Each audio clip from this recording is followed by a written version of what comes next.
Bye, nak. Ingat ka sa school, ha? Ingat ka. Good morning, mga kagala. Sabay po kami ni Aliyah may papasok sa school. Ingat. Tingnan mo yung dadaanan mo. I love you too.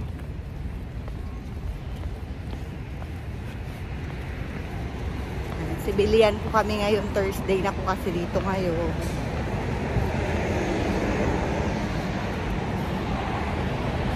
Good morning ulit mga kagala. Thursday morning po ngayon. Yan.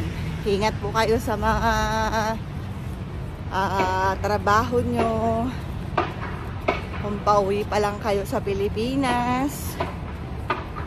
Kung nandito naman po kayo sa Canada, ingat po kayo sa mga work. Hindi po masyadong malamig ngayon. Hindi din masyadong mahangin. Pero mapag. Yan mga kagala. Mapag po ngayon dito. Pero wala na pong snow. Yan, thank you Lord. Wala na snow. Ayan, kaya may mga graba dyan sa nadadaanan ko kasi under construction po tong building na to dito. Condominium. Maaga po tayo ngayon kagala. Kaya makikita nyo heavy traffic na. Ayan, Thursday morning, heavy traffic.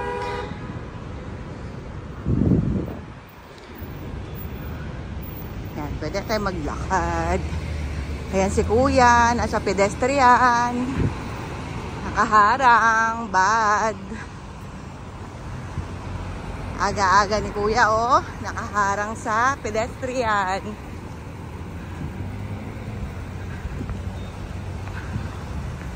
Buti na lang meron na agad bus. Dito tayo sasakay mga kagala. Naiwan ko yung presto ko. Kaya ito na lang yung gagamitin natin. Standing ovation tayo ngayon kagala. Buti nakasakay tayo agad. Meron pa tayong time mag-review mamaya. May quiz kami.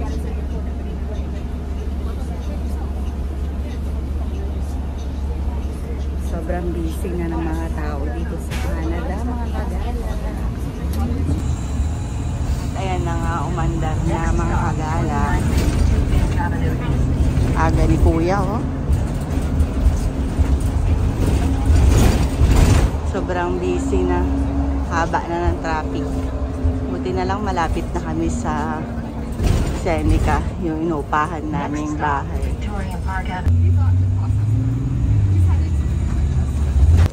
Okay mga kagala, nandito na tayo. Yan, sobrang traffic. Nagmamadali na ang mga tao. Nagmamadali na ang mga Canadian, mga Pilipino, mga student. Ayan, halo-halo na mga kagala. Mabuti na lang at maaga tayo nagising. Kaya malaking tulong talaga ang alarm clock.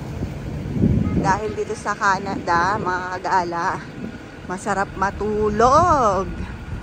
Dahil alam nyo na, malamig. Kaya,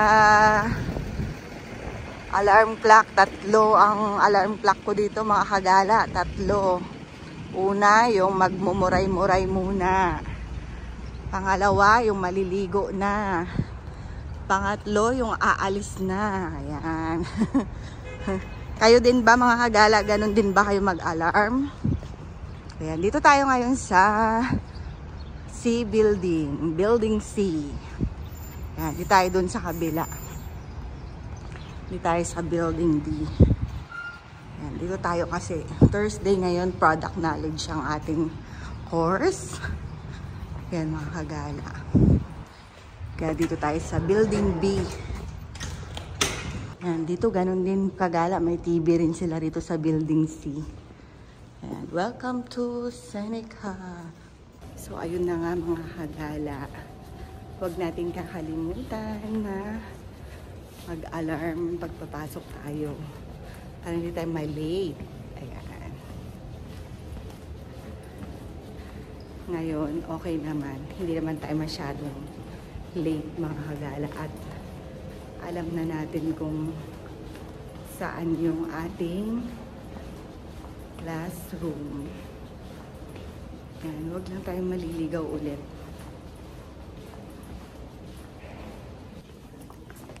So, andito na tayo. Ito nga kagala. Nagkaklase na yung mga future flight attendant. Ayan sila mga kagala. Ayan, may aircraft po talaga dito sa loob ng Seneca. Ayan, dyan sila nagsa-simulation kung anong mga ginagawa nila during the flight, mga kagala. Ayan. Ganyan sila, oh. Kunwari na sa airplane na rin sila. Ayan, mga kagala. Punta na tayo dun sa room namin. Ayan. Sana okay lang kayo dyan, mga kagala. Kasi ako okay lang din naman ako dito. Ayan, so far nag-i-enjoy na tayo na pag-aaral.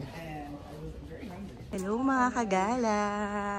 Ayan yung aking mga beautiful classmates, si Mikisha at si Carolina. Ayan. Ito yung room namin. We're early birds. Hi! We are the early birds. We are not in uniform today. Civilian day. Hi mga kagala. Hello. Hi, I'm just doing random acts of kindness for our school. Just want to give guys this. Oh, thank you. Have a good day, pretty. Yeah, thank you so much. Oh, she's spreading a little bit kindness today. Ayan. Sabi niya rito is, think positive, feel positive, live positive. Wow. Kay Audrey naman, let your smile change the world. But don't let the world change your smile. Oh, diba? Ang galing. Nakaka-boost ng ng tawag nito? Nakaka-boost ng personality. Yes. Ayun guys, na-interrupt pala yung aking introduction. Nandito nga pala kami ulit sa airport. Intro. Yeah, dito kami sa airport ngayon. Ayan, as you can see, ayan ang ating airport nasa baba. Nag-aaral sila. Sana all. Yan, break namin guys dito sa excuse me, product knowledge. Ano masasabi mo be sa quiz? Punta siya sa taas. Be, anong masasabi mo sa quiz natin? Madali ba? Madali lang. Kakasabi ko ng madali, baka bumagsak ako. Baka konti lang yung tanong. Ano ang benefits ng natin be, ng course natin ng product knowledge sa personal skincare routine? Para ano ba? Para alam mo siguro kung ano yung mga nilalagay mo sa sa skin mo. Tsaka kung ano yung pwedeng mga products na ilalagay mo sa mga client. Future. Yung mga skin condition nila. Correct. Yung mga may pimple. Tama. Ako din, ganun din ako. Yung sa product knowledge natin, be, mas naging knowledgeable ako pagdating sa mga ingredients na hindi pala lahat ng nasa market is maganda, di ba? Minsan nasa marketing strategy lang nila na pagandahin yung nila, no? Para maraming bibili. Pero yung pagka inaral mo mabuti yung mga ingredients na nandoon, Oh, very nga, sabi nga ni Ma'am Joyal, it's so, ano ba sabi? Garbage daw. Ayun mga kagala. So, na-appreciate ko yung product knowledge course namin ngayon. Ginamit ko na sa mama ko. Bumili kami sa Anong product binili mo? Toner. Toner. Yung ang toner na ko may AHA, siya, content. Hindi pala maganda yun. Tapos yung ninano ko sa kanya yung may fragrance. Kasi sabi ko ba, para kaya niya siguro yung may fragrance. Pero pinakita ko sa kanya yung perfume or fragrance na nakalagay na sa ingredient. Kasi isa wala. Oo. So ayun mga kagala, napaka-beneficial ng aming course ngayon kasi nung normal na tao, normal na tao. Nung hindi pa namin alam yung kung paano yung bagay-bagay.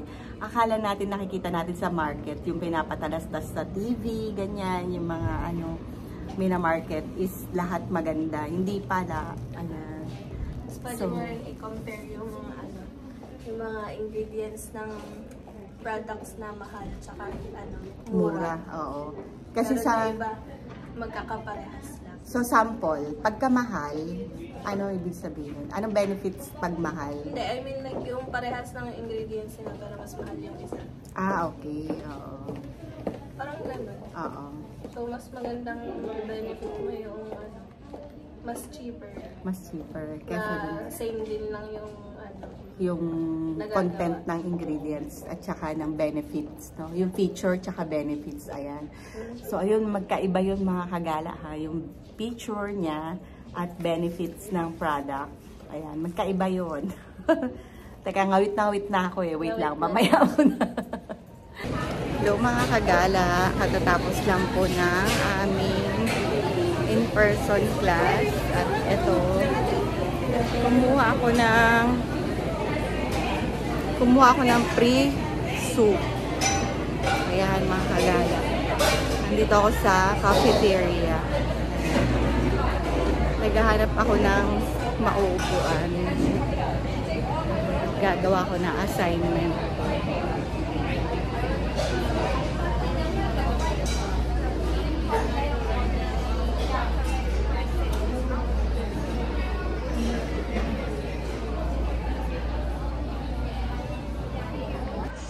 Sobrang laki, sobrang lawak nitong cafeteria, mga kagala. Maghahanap tayo ng spot na pwede tayong mag-aral. Yung medyo nahimik. Ayan, dito na tayo. Gagawa muna akong assignment. Mga kagala, hindi muna tayo uwi sa bahay. Gagawa muna ako ng assignment.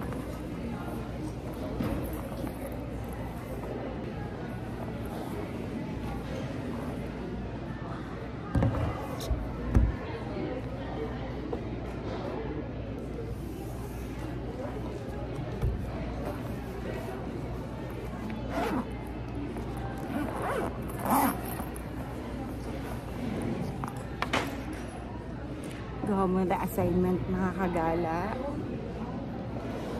Yan. Ito may free na soup galing sa school. Funded ng government. Yan mga kagala. Tali-talinuhan na tayo ngayon.